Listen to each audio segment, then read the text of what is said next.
Akkam jirtu kabajamtootaaf daawwattoota Araarsaa Mul'isaa Miidiyaa. Namoonni jalqaba gara chaanaalii kanaa dhuftan sabiskiraayib gochuudhaan maatii miidiyaa kanaa ta'aa ammuma nutti dabalamaa isiniin jedha. Egaan guyyaa har'aa kana hibboo afaan Oromoo kutaa lammaffaatiin walitti deebinee jirra. Hibboon afaan Oromoo kutaa lammaffaa kun akka armaan gadiitti itti fufa.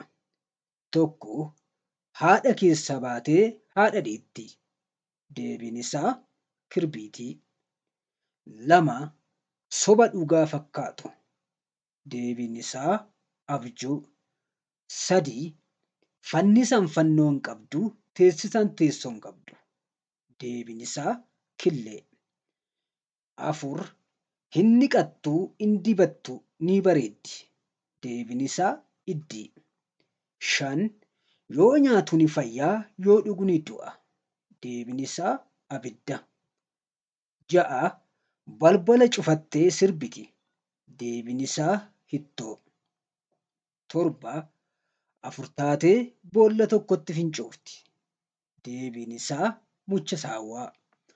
8 wajjin nyaannaa maaf huqqattaa? Deebiin isaa fallaana.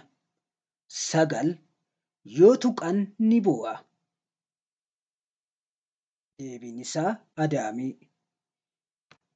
10 ollaa walii taa'anii waliin arganii.